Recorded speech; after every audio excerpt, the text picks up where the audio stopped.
All right, guys, it's that time of year. So these are my favorite records from 2023. I'm going to talk about 20. I purchased somewhere between 45 and 50 new releases this year. I listened to all the way through and got a good feeling for those albums. At least 75 new releases this year, counting all of the ones that I just sampled 2 or 3 songs off of. You could take it well over 100, maybe even to 120, 125. 2023 was an absolutely fantastic year for new music. I think that this is probably the best year of new music since at least 2016.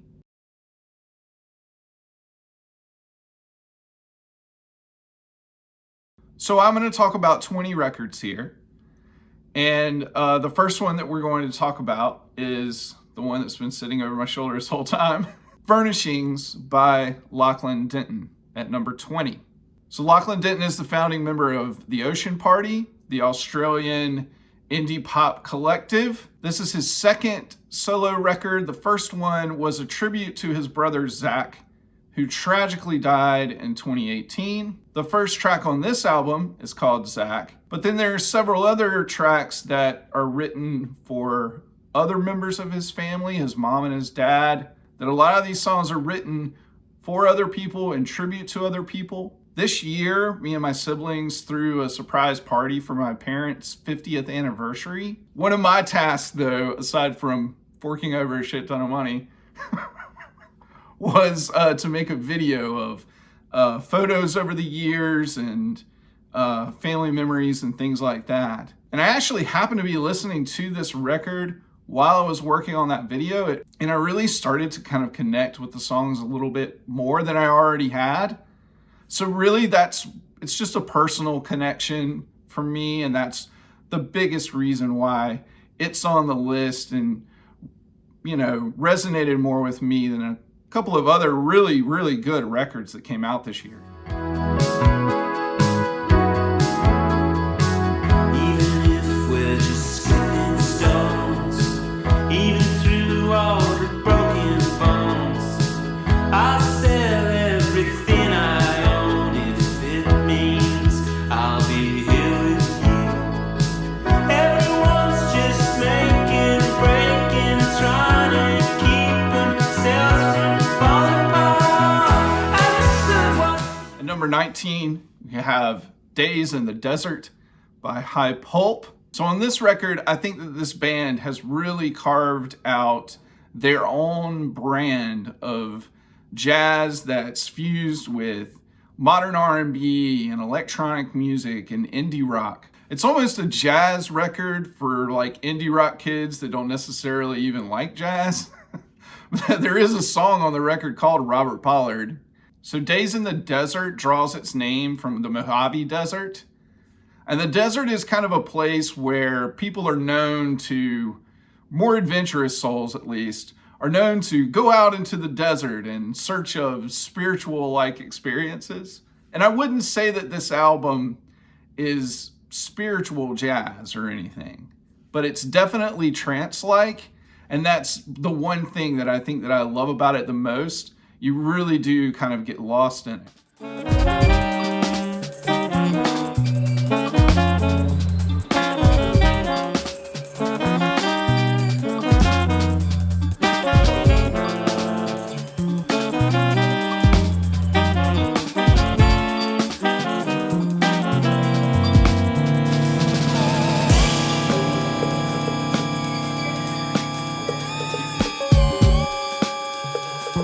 Number 18, I have When Horses Would Run by Being Dead.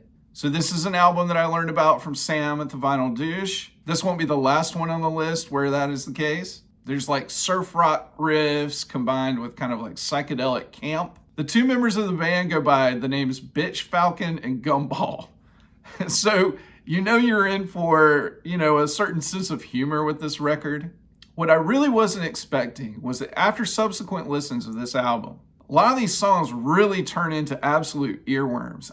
They really burrow into your head. It's especially like the under 2-minute songs, like the song God versus Bible and Come On, and the song We Are Being Dead. That's right, We Are Being Dead. It's a fucking theme song. They have a theme song. Couple cups of tea with Frederick. Found herself back at the palace. A second round. Her name was spelled like this: Muriel. Muriel's big day off. Live it up. At number 17, I have Every Acre by H.C. McIntyre. Now, I've been a pretty big fan of Heather McIntyre for some time. I first discovered her and her band, Mount Moriah, back in, I believe it was 2011. This is her third solo LP since Mount Moriah disbanded, and I think it's her best so far. Now, it's not for everybody. It's very laid back, very slow tempo, country and folk rock. There's a lot of gospel and blues kind of mixed in with this, at times, kind of psychedelic, Graham Parsons would have called it cosmic American music. There's a really heavy dose of reverb in the production, and it creates kind of like a sense of nostalgia that's really haunting at times, but also really beautiful and enlightening.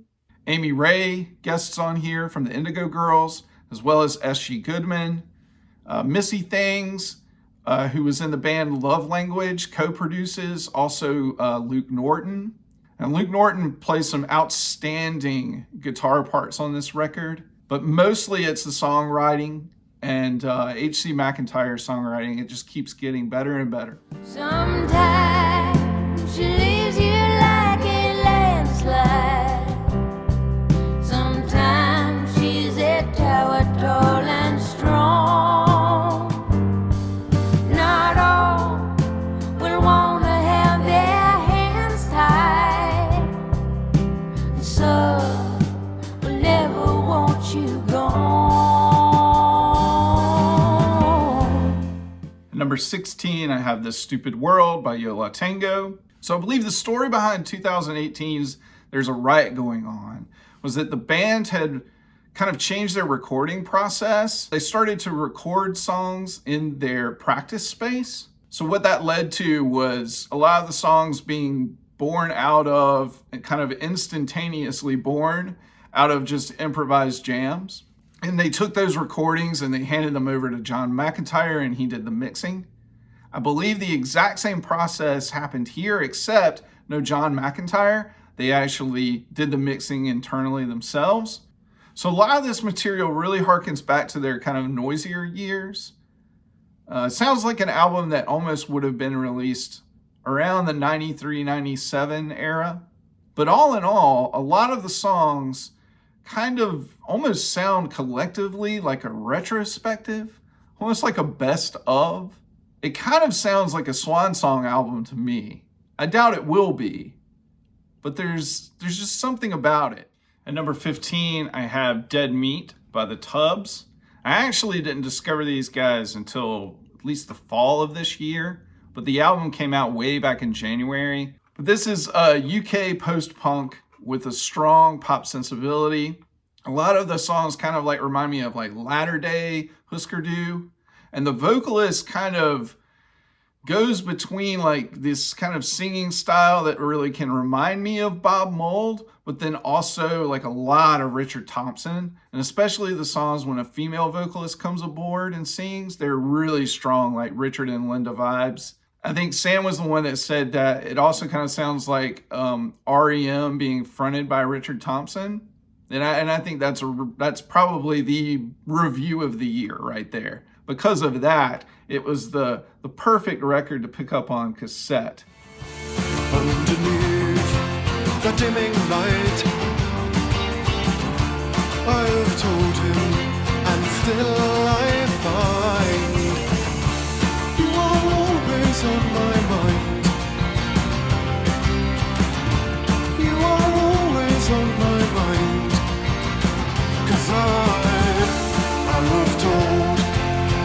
wretched lie. I have told the wretched lie. Number 14, I have Glorious Game by L. Michael's Affair and Black Thought. Even though I'm aware of L. Michael's Affair, I've never really listened to a lot of their material. I will, however, listen to absolutely anything and everything that involves Black Thought. He's my favorite MC of all time. I mean, last year he already did a fantastic collaboration with Danger Mouse. It was one of the best hip hop albums of the year. And this one supersedes that effort, in my opinion. L. Michael's Affair is an incredible band. And this is a beautiful set of superb soul and funk and jazz-infused hip-hop. 12 tracks, 31 minutes. There's not a single wasted second. It's, cliche phrase, but could not be truer. This is absolutely all killer and no filler. And in a genre that is full of filler, that is very refreshing. Bangles, scripts getting flipped, the whole hood on angles. A significant amount of trauma change you. The key getting in and out of drama drain you from what it's came to. I ain't gon' say that I blame you.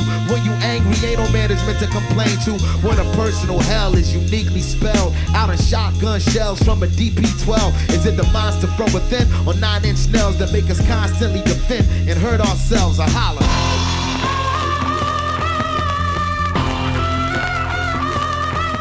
Number 13, I have Fly or Die, Fly or Die, Fly or Die, World War by Jamie Branch and her fantastic band Fly or Die. Now, I did mention this one in my favorite jazz albums of 2023. It's the third release. It's posthumous because it was released after her death, but it was a planned release. The band actually performed the album in its entirety before she died. It's their most epic sounding record. The arrangements are so huge. My favorite song on the record, though, is Baba Louie. I think it's kind of the centerpiece of the album. Has these absolutely soaring horns. It's almost kind of celebratory in nature and how it sounds until the last 2.5, 3 minutes of the song. It kind of hits this wall, air sucked out kind of sound with these really kind of woozy psychedelic vocals. I also love the twang-filled Meat Puppets cover that's contained in the song The Mountain. Obviously a tragedy that we've lost her, because I really think this band was just gonna continue to do incredible, incredible things.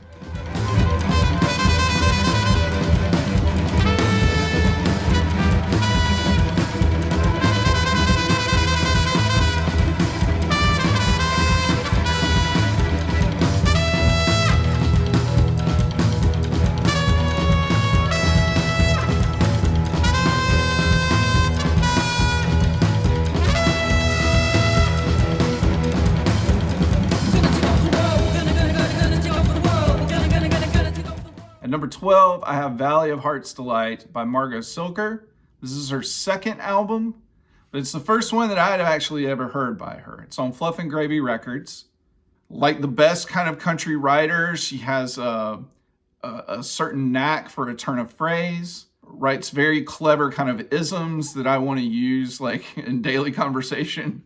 So she doesn't really have the vocal skills of an Emmylou Harris or a Courtney Marie Andrews, but she has a very distinct, very engaging delivery.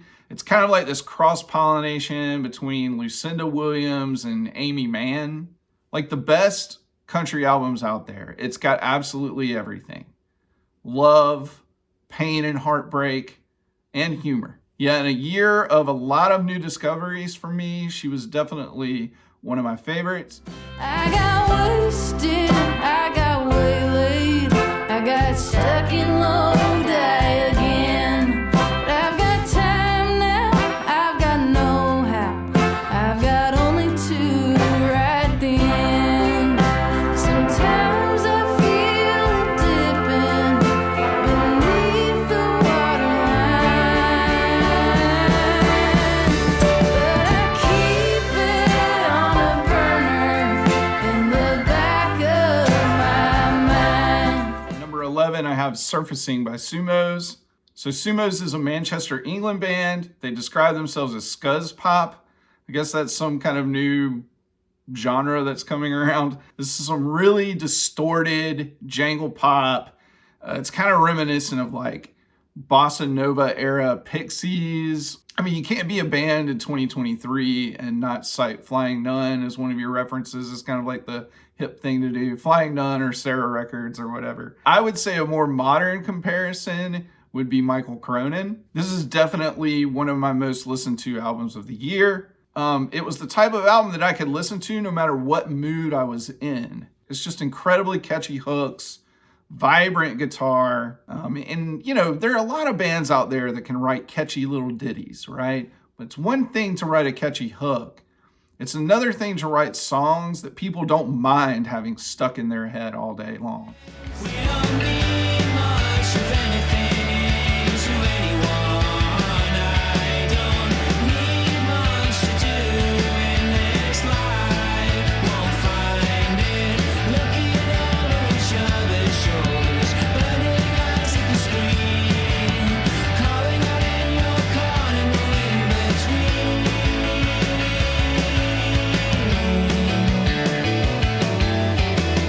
All right, so now it's time for the top 10.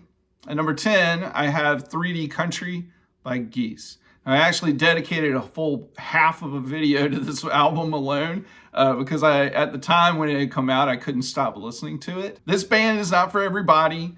I think they're kind of one of those bands where you either absolutely love them or they're just not for you at all. Cameron Winter's vocals are a bit grating on some people's ears. Some people think they're a bit over the top. This is the second record by this Los Angeles post-punk band.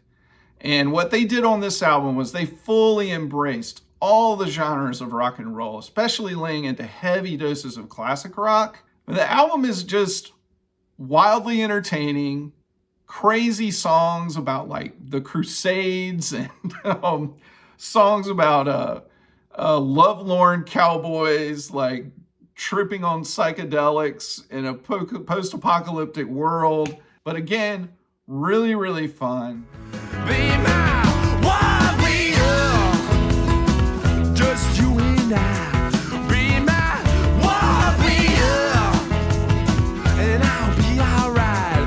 Be my warrior, chicka-chicka-cha, chicka-chicka-cha, warrior, chicka-cha, chicka-chicka-cha, chicka-chicka-cha, come on! Mounting up my execution, a backstroke of the holy vodka. New York City underwater. Open up your eyes. At number 9, I have My Back Was a Bridge for You to Cross by Anthony and the Johnsons. This is the band's first album since 2010. So the one thing that's guaranteed with any Anthony release is that she's not going to pull any punches with her vocal performances and definitely not with the lyrical subject matter. The photo on the cover is of trans activist Martha P. Johnson. Activism is definitely at the forefront of this record. So I read that she drew a lot of inspiration from Marvin Gaye's What's Going On. A lot of these songs touch on themes of prejudice, ecological concerns. It's not just something that you throw on for a party, at least not me. It's not something that you like roll the windows down while you're in the car and like blast, on your way to work or anything. But that's the kind of impression that this record has made on me, that it's in my top 10. And yet, I still have to be in a certain frame of mind to actually listen to it. The cold ice on my tongue makes its way towards oblivion. Sweet the vista, the portal view. On my way to black and blue, on my way to black and blue. How sweet the vista, the portal view. At number 8, I have Unmade Beds by Deep Dyed. So this is the first full length from the Hamburg, Germany psych rock band. The album contains my favorite guitar work, really, of any record this year. The interplay between John Hintz and Eileen Single, they play so well off of each other. They also swap vocals throughout the record. 1960s kind of Baroque psych pop to 80s era Sonic Youth. The song Rush could coexist alongside like Elephant Six bands. And the closer Drowned has like a wall of distorted guitars. It's a really epic sounding track. They're the type of band that I could imagine backing Doug Marsh on a Built to Spill tour. Again, another one of those new discoveries this year for me, but a welcome one at that. And I really can't wait to see what this band continues to do.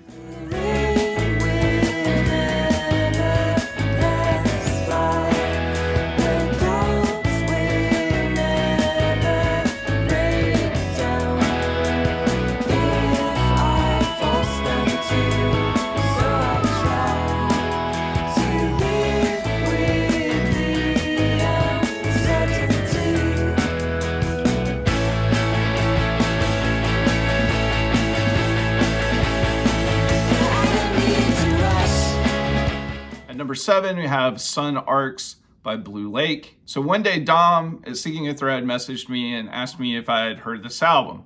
He read about it in Pitchfork and it was like one of their best new music selections. Sorry, Dom, don't mean to sell you out on reading Pitchfork. So Blue Lake is the project of Jason Dungan, who I believe is originally from Texas, but now he resides in Sweden. Sweden is the place to move if you're going to put together records full of 48 string zither. But this is absolutely gorgeous instrumental music that combines elements of jazz and folk. There's electronics and ambient drone. So some nights I still lay in Sam's room as he's like falling asleep and play music. And this album was one that I went to quite a bit.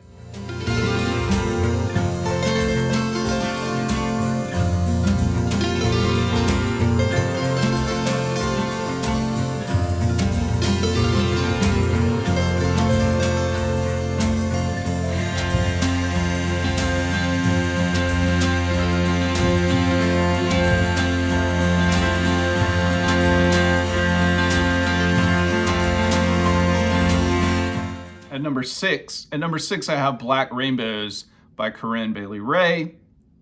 So I never thought I'd ever own a Corinne Bailey Rae album. Not that I dislike her or anything. I have an appreciation for her.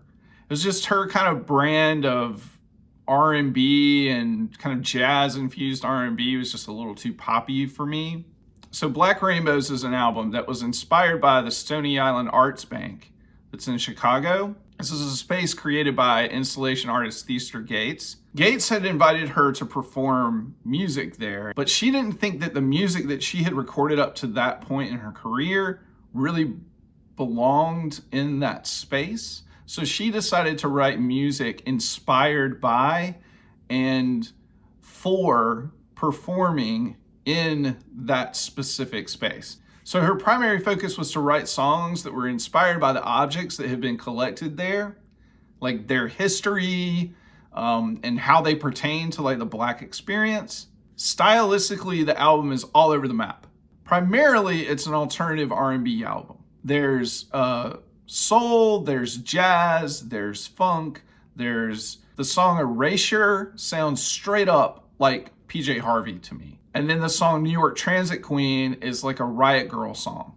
But yeah, this album was easily the biggest surprise for me of 2023.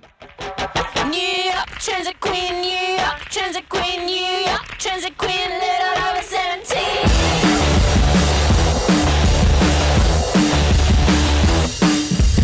New York Transit Queen, New York Transit Queen, beauty is in her possession and she rides by.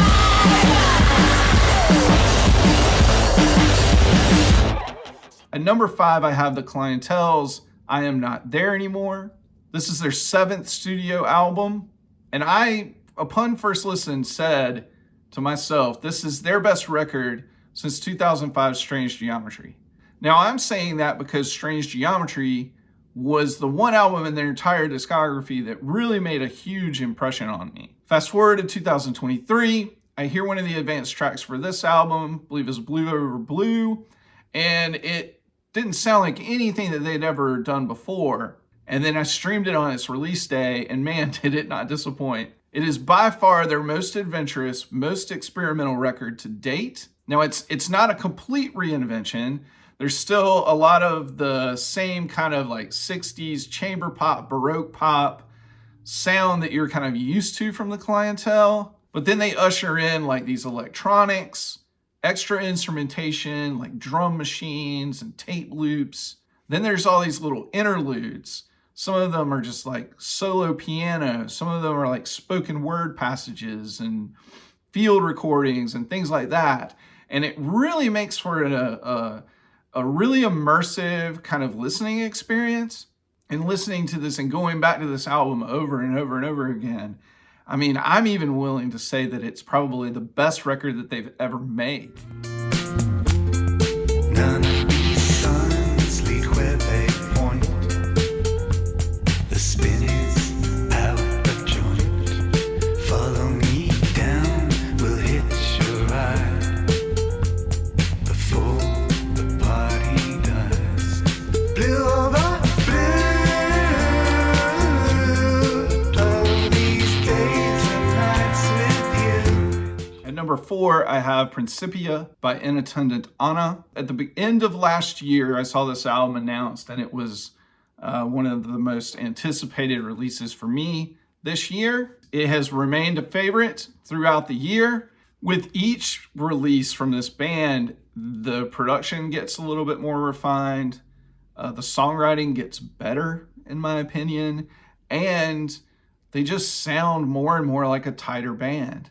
On this record, they bring in more kind of like motoric beats, like on the song Wonder, which I think is one of the best 10 songs of the year. All in all, it's just an expertly crafted, brilliant indie pop record with catchy hooks, but also really, really intelligent song construction and arrangements. I really do think that they're eventually going to break through, and it might be the next album. And then they're not going to be cool enough for any of you anymore. Same old story, the same old melody. The same old story, the same old symbols. The comfort of a home. You plan it while you clamber up till you belong into the same old song. What a chance the ladder had to remain so strong. Number 3, we have The Record by Boy Genius. Okay, you can all collectively groan now. But take it from me, I did not expect to say that this was one of my 3 favorite records of the year, or that it could possibly be my favorite record of the year. Not at all. See, I've actually never even really been that big of a fan of the members of Boy Genius as solo artists. As a trio, they are an incredible group. Work off of each other really well. Of course, they sing together amazingly well. They truly are kind of like a modern day version of Crosby, Stills, and Nash. It's really been funny to me to see where we started at the beginning of this year, and then this album comes out, and how we felt about these 3 artists. And then as the year progressed, how you could kind of see in internet chatter and things like that, how people were already Boy Genius exhausted. Maybe there's a touch of misogyny involved in that. Maybe. So is it possible that 3 Generation Y singer-songwriters ended out writing the perfect sad bastard dad rock album? No, it's so much more than that. And it's really cool to see that there is a band out there that is resonating the way that they are. And I've been to one of their shows, and I've seen the crowds there. And you see it when you watch live videos online. The passion, it's great to see. It's easy to eye roll at and be a real dick about. And I think that they're absolute superstars. and they deserve it. At number 2, I have Combination of Sorrow by Rachel Bayman. This is one, again, that I kind of discovered later in the year in the fall. This is her 3rd solo record. Rachel Bayman has a history of being a fiddle player, but since she's gone on as a solo artist, she plays, guitar and banjo as well. She's hugely influenced by John Hartford. She actually does a John Hartford cover, Self-Made Man, on this record. I would say she's also hugely influenced by Gillian Welch. So her parents were very politically active, and her father, I believe, was a member of a socialist party or something like that. And on this record, you do get political themes, especially with the opening track. There's songs that touch on the nature of greed and how that creates a me-first society, songs that touch on the never-ending cycle of the working class. What's so brilliant about the record is that, yes, there are political themes, but they're not so overt that they're preachy. The themes are wrapped up in songs that are about characters that people can relate to and understand. And the subject matter are like socio-political themes that really all of us can find in common. Hence the title of the album, Combination of Sorrow. Those old songs never die. It ain't just cry and cry after you sing them once again. Nursery rhymes and old hymns and likewise more to come. Sound the wind makes moving through the branches in the fall. How can I explain it if you don't understand? The best of life is something you can hold in your 2 hands. At number 1, I have Wait Till I Get Over by Duran Jones. It's the first solo album from the frontman of Duran Jones and the Indications. I've never really been the biggest fan of soul music that tries to sound retro. There are the occasional groups like Sharon Jones and the Dap Kings, or Leon Bridges' first record, which sounds almost like it was recorded in 1963. All that said, even though there are a lot of songs that are inspired by 60s and 70s soul, this album still sounds extremely modern. And the album is inspired by the town that he grew up in, Hillaryville, Louisiana. And Hillaryville was a town that was started by freed slaves in the late 1800s. And today it's become an unincorporated area that's kind of part of a larger town, which is seeing a lot of gentrification. And that is very typical, especially in the South. So all of these songs are drawn from that place. His childhood, the church that he grew up singing in, and he talks about his family. He talks about the people that he knew growing up in the town of Hillaryville. He talks about personal subjects that he's never, touched upon before, like his sexuality. So they recorded this whole album live in the studio, and you can tell. The song Lord Have Mercy, they actually recorded it in one take, and the vocal track that they used was supposed to be a scratch track, but it was so good that they decided to include it.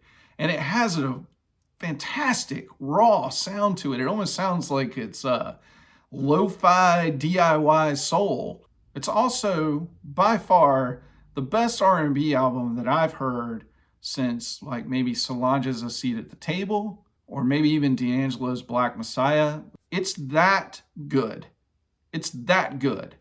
And some ladies down the street telling people the news, but what they don't really know is that she haven't a clue. Round the way and up above, some folks flying high, see sad smiles in their eyes, they ain't doing fine. Oh Lord, please have mercy on me.